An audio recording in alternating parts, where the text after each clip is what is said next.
Comme un souffle fragile, ta parole se donne. Le chant de cette musique que nous venons d'écouter.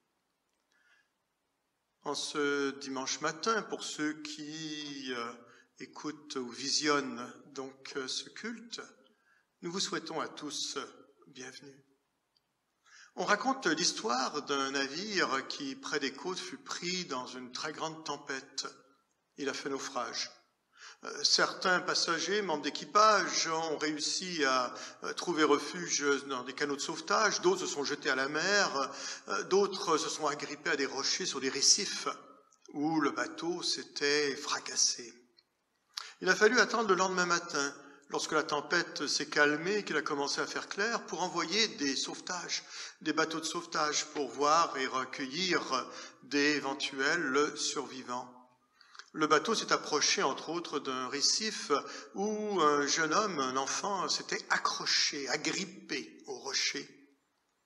On a posé la question à l'enfant, lorsqu'on l'a en quelque sorte désagrippé, en disant comment as-tu vécu cela, comment tu te sentais.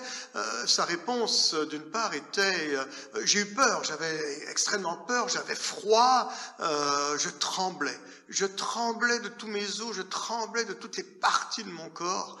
Mais il a rajouté la phrase suivante, mais le rocher sur lequel je m'agrippais, lui, ne tremblait pas. Le rocher sur lequel je m'agrippais, lui, il ne tremblait pas. Et il y a ce texte de l'Écriture qui nous dit que notre Dieu est comme un roc inébranlable. Il ne tremble pas, il est là, immuable.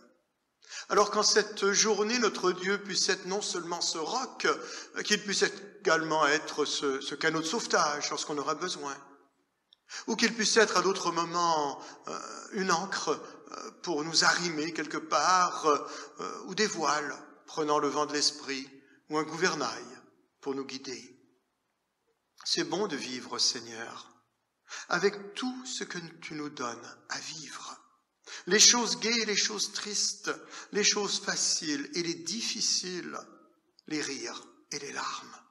C'est bon de vivre pour cette vie dans laquelle tu nous invites à mordre à belles dents. Aujourd'hui, nous te disons merci. Merci pour la vie. Et nous t'offrons un peu de notre temps et un peu de nos pensées. Et je vous invite à chantonner ou à écouter ce magnifique chant, Mon ancre et ma voile.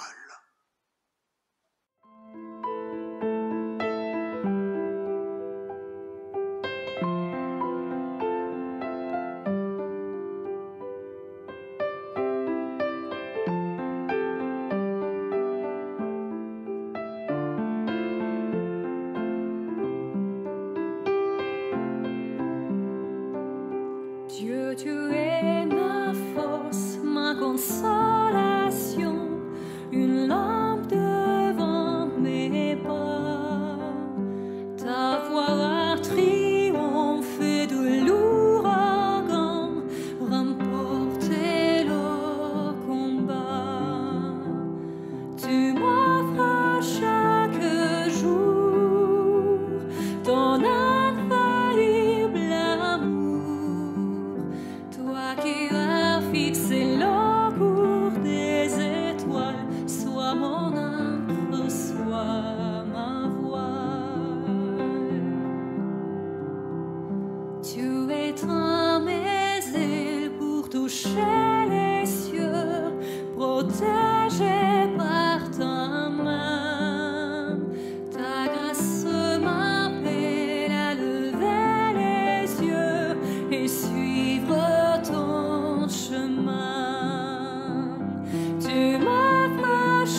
Les noces de Cana.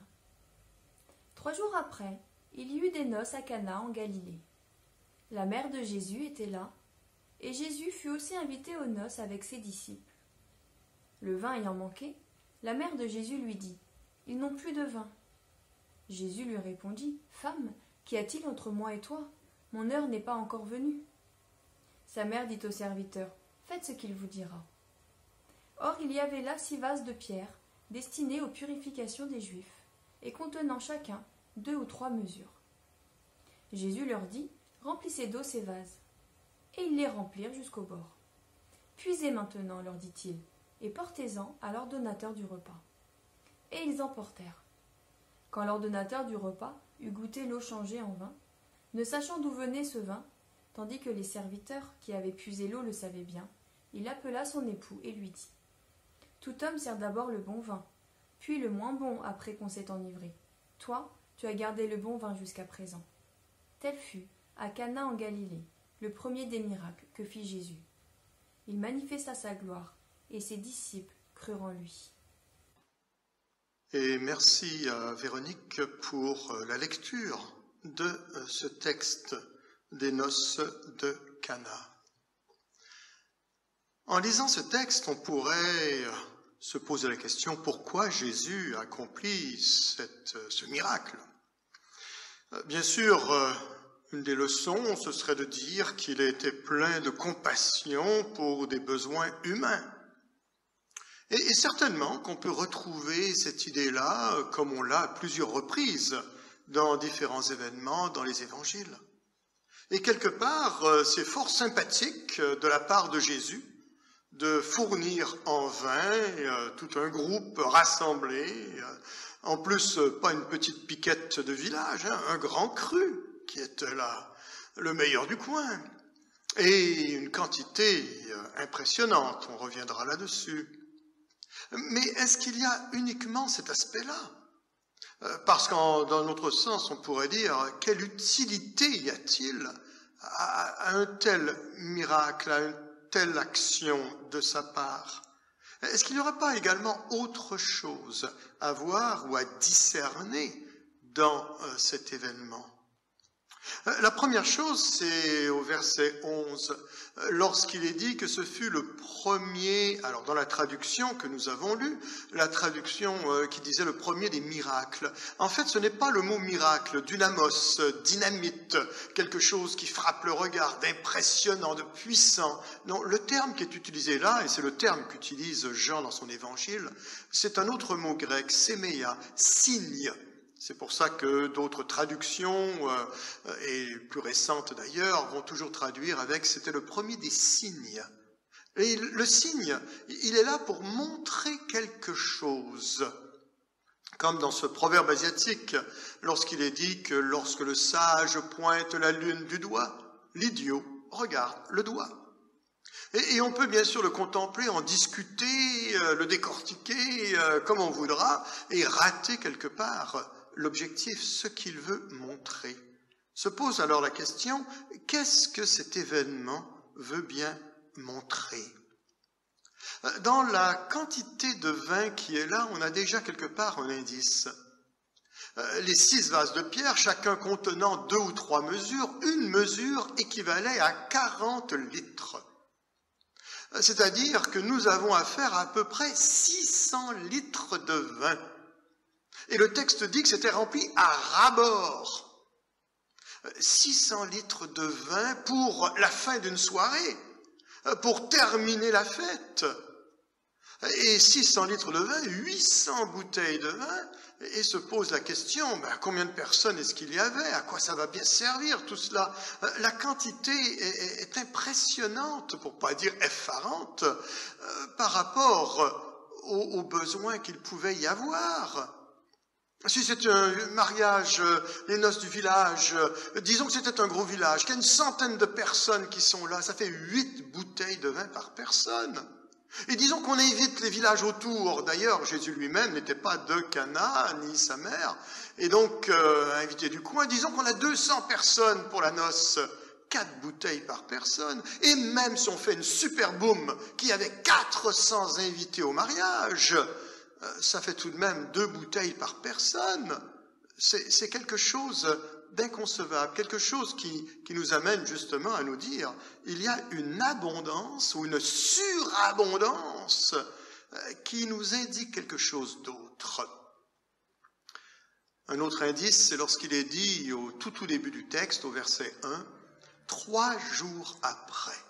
Oh, ce fameux 3 jours. Si précieux dans les textes, 3 jours qui fait allusion à la mort et à la résurrection du Christ, le 3 jours qu'on retrouvera mentionné quelques versets plus loin, toujours au chapitre 2, lorsqu'il sera dit « Détruisez ce temple et en 3 jours je le relèverai ». Mais il parlait du corps, du temple de son corps. 3 jours, image de sa mort et de sa résurrection. Un autre indice, au verset 4, lorsqu'il arrive en disant à sa mère « Mon heure n'est pas encore venue ». Ou encore là, une expression très importante. À 5 reprises, dans l'évangile de Jean, on retrouvera cette expression, son heure. À 3 reprises, mon heure n'est pas encore venue. Et à 2 reprises, mon heure est venue. Et c'est quoi l'heure? C'est sa mort et sa résurrection. C'est son sacrifice sur la croix. C'est ça l'heure du Christ. Et lorsqu'il déclare là, mon heure n'est pas encore venue, il y a comme un avant-goût de ce qui va se produire quelque temps plus tard, quelques années plus tard. Un autre indice, c'est tout de suite après notre histoire, il est mentionné au verset 13, que la Pâque des Juifs était proche. Nous sommes dans le temps de la préparation de la Pâque. Et encore là, cette Pâque, comme nous l'avons célébrée dimanche dernier, image de cette mort et cette résurrection du Christ, image de l'agneau sacrifié, image du sacrifice. Et nous sommes donc dans cette période de préparation, où l'on y pense, où on arrange les choses, où on prépare pour cette grande fête. Un autre indice, ce sont dans les vases, eux-mêmes qui ont servi à être remplis de vin, à être remplis d'eau au début. C'était des vases de purification. Pas n'importe quel vase, pas n'importe quel récipient. Des vases qui servaient aux ablutions des Juifs dans cette image de la purification extérieure, qu'on se lavait les mains ou les pieds, et selon les situations. Ce lavage extérieur, cette pureté extérieure. En comparaison, le vin qui est là, dans ce texte de l'Ancien Testament, qui est dit que le vin réjouit le cœur de l'homme, il y a un effet à l'intérieur qui se produit. Mais surtout, si on s'arrête à se dire que ce vin, qui deviendra plus tard dans l'Évangile symbole du sang du Christ, comme dans les 3 autres évangiles, les 4 évangiles feront cette même référence, symbole du sang du Christ qui purifie par son offrande, par sa vie, par son exemple. Un autre indice, c'est à nouveau au verset 11, à la fin du texte, lorsqu'il est dit, c'est le premier des signes qu'il fera. Le premier des signes, un petit peu comme l'ouverture, c'est la première étape, c'est le premier moment clé vers un quelque chose qui sera en fait culminant avec la mort et la résurrection du Christ. Les 2 tiers de l'évangile de Jean se passent uniquement dans la dernière semaine, la semaine dite sainte. Et le premier tiers n'est qu'une préparation à cela. Et dans cette optique-là, ce premier des signes, qui est une préparation à ce qui va venir plus loin. Et finalement, lorsqu'il est dit, toujours à ce verset 11, par lequel il manifesta sa gloire.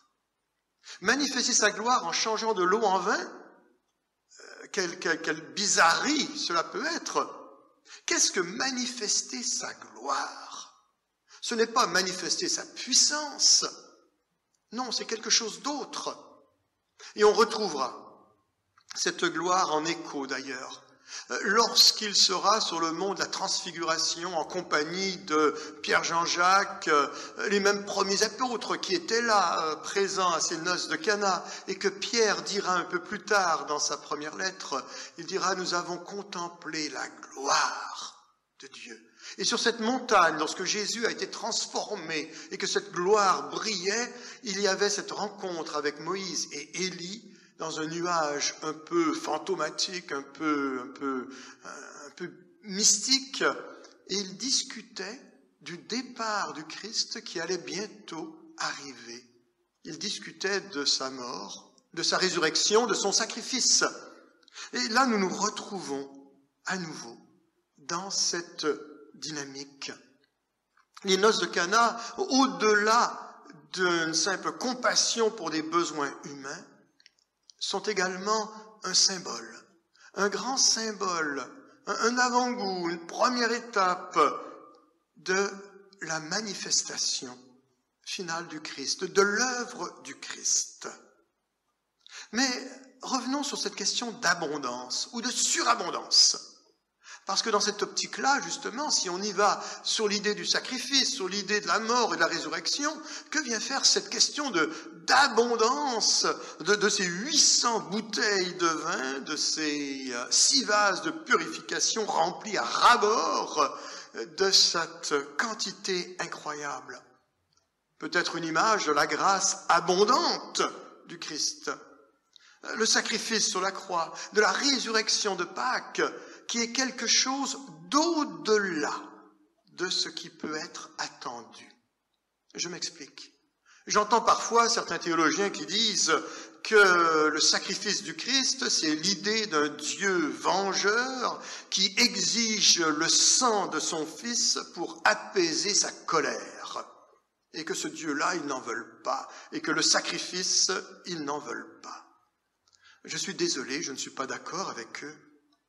Non pas que je ne suis pas d'accord que ce Dieu-là, ils n'en veulent pas. Moi non plus, je n'en veux pas de ce Dieu-là. Moi non plus, je n'en veux pas de ce Dieu vengeur qui a besoin pour apaiser sa colère de sang qui va couler. Non, non, mais je suis désolé, ce n'est pas ça le sacrifice du Christ. C'est au-delà de cela. C'est beaucoup plus que cela. Dieu n'en a que faire de sacrifice. Il aurait très bien pu s'en passer du sacrifice. Parce que ce n'est pas pour lui qu'il a fait ça. C'est pour nous qu'il a fait ça. C'est pour nous faire comprendre la gravité de notre état. C'est pour nous faire saisir l'immensité de la séparation d'avec Dieu. C'est pour nous faire réaliser ce besoin de réconciliation. Abondance extrême, abondance absurde. C'est comme si on avait une dette d'1 million d'euros. C'est quelque chose d'assez effrayant, du moins pour la grande majorité des gens. Et que quelqu'un arrivait en disant « Écoutez, je vais payer votre dette » et qu'il va faire un chèque de 1000 milliards d'euros. La réaction, on va dire « Mais attends, c'est absurde.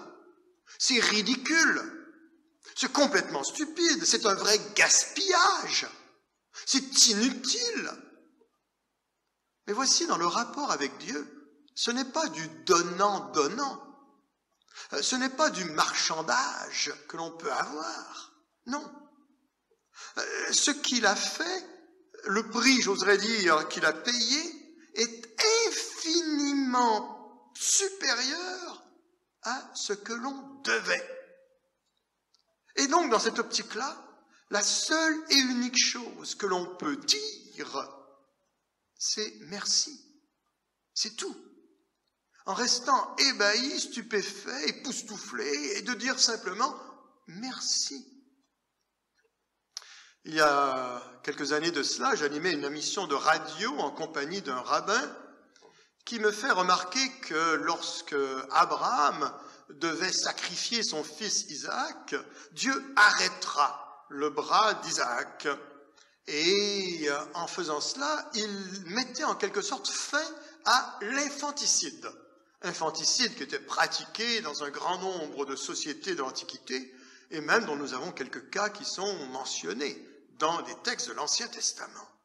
Et donc le Dieu chrétien qui exige la mort de son fils est un non-sens, parce qu'à nouveau il demanderait de l'infanticide. Je lui ai fait remarquer que dans la théologie chrétienne, fils de Dieu ne veut pas dire quelque chose de générationnel. C'est un titre. Et que dans la théologie orthodoxe chrétienne, le Fils de Dieu, dans ce titre, est Dieu lui-même. C'est-à-dire que lorsqu'il est mort, ce n'est pas un infanticide, c'est un suicide. C'est Dieu qui reste sur la croix au lieu de descendre. Dieu qui va se suicider. Mais attention, il faudrait peut-être définir le terme. Ce terme, lorsqu'un espion va prendre une pilule de cyanure afin de ne pas risquer de donner sous la torture et de livrer ses compagnons et qu'ainsi il se donne la mort. Lorsqu'un soldat décide de rester en arrière sur la ligne de front alors que l'ennemi avance, disant aux autres « Allez-vous-en, allez-vous-en, je reste là pour les retenir », sachant très bien qu'il va mourir, est-ce que c'est un suicide ? Lorsqu'un capitaine de bateau restera le dernier lorsque le bateau fera naufrage pour s'assurer que tout le monde puisse partir, risquant sa vie, risquant même de mourir, est-ce que c'est un suicide ? Et d'autres exemples comme cela ? Non. Ils donnent leur vie. Ce n'est pas la même chose que de s'enlever la vie. Et dans ce texte du chapitre suivant de l'évangile de Jean, au chapitre 3, le verset 16, lorsqu'il est dit « Car Dieu a tant aimé le monde qu'il a donné son Fils unique, afin que quiconque croit en lui ne périsse point, mais qu'il ait la vie en son nom. » Il donne lui-même. Et on pourrait retraduire également « Car Dieu a tant aimé le monde qu'il s'est donné lui-même. » Car personne ne peut savoir ce que représentent pleinement et entièrement ces notions de sacrifice, de mort et de résurrection. Personne ne peut savoir, hormis Dieu, ce que représente d'être séparé, déchiré d'avec lui-même. La seule chose que nous pouvons faire, c'est lui dire simplement merci. Et lui dire quelque part, à Dieu seul soit la gloire. Et c'est le chant que je vous invite en ce moment à écouter ou à chantonner. À Dieu seul la gloire.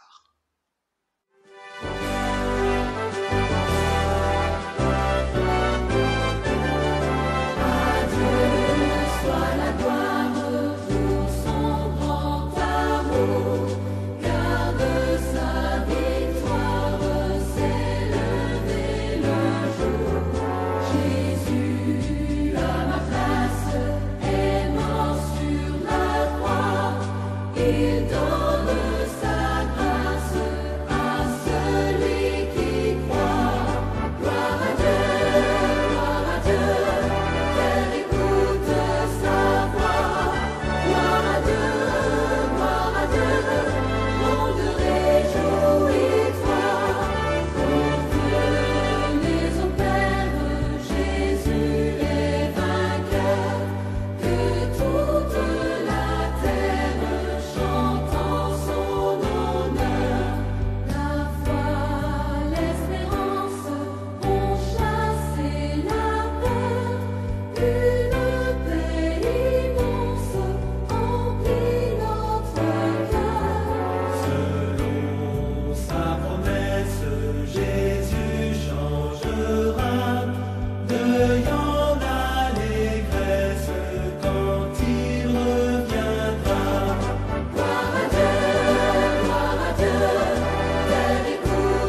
Et nous arrivons au terme de cette célébration de ce culte.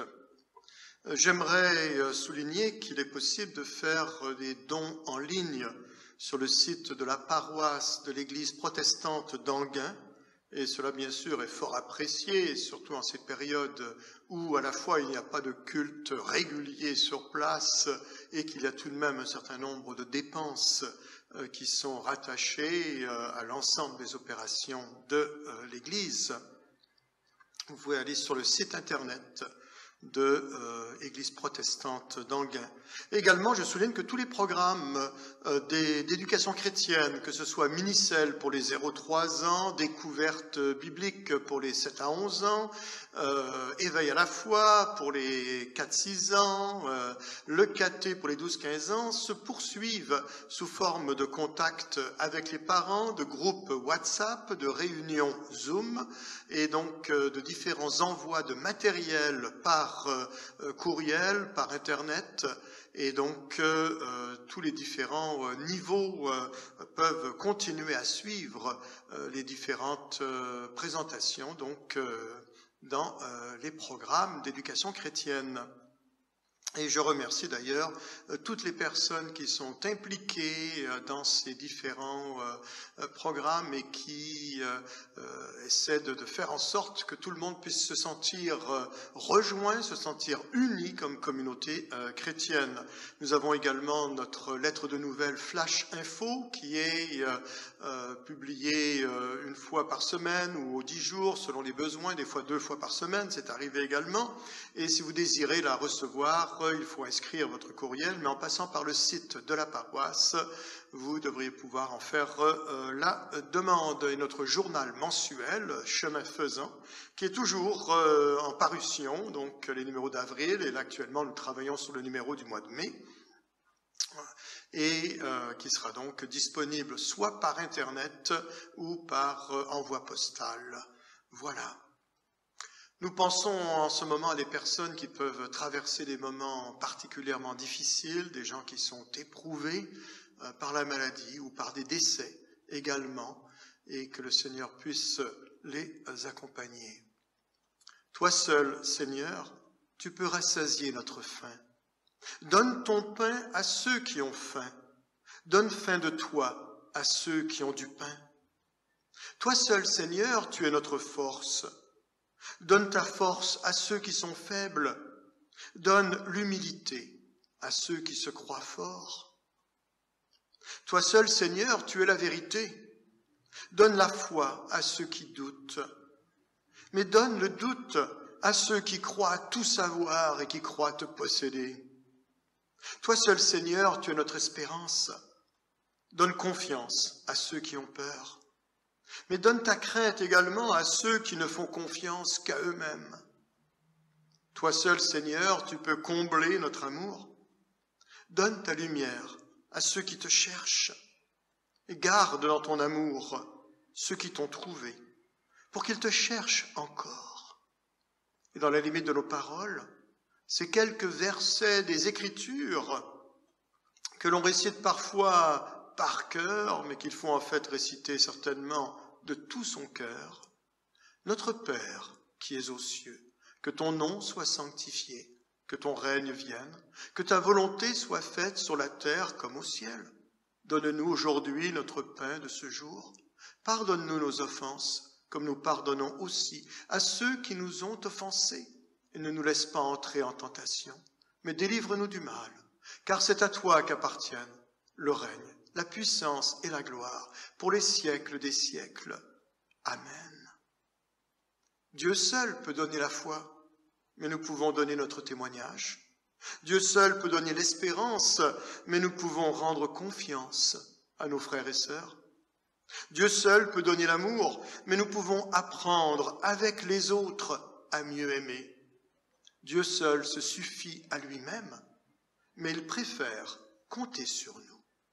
Et que le Dieu de toute grâce, celui qui est Père, Fils et Saint-Esprit, soit avec chacun d'entre nous. Allons dans la paix du Seigneur, soyons nous-mêmes artisans de paix. Recevons la bénédiction de Dieu, afin qu'en retour nous soyons nous-mêmes une source de bénédiction pour les autres autour de nous. Amen. bonne journée.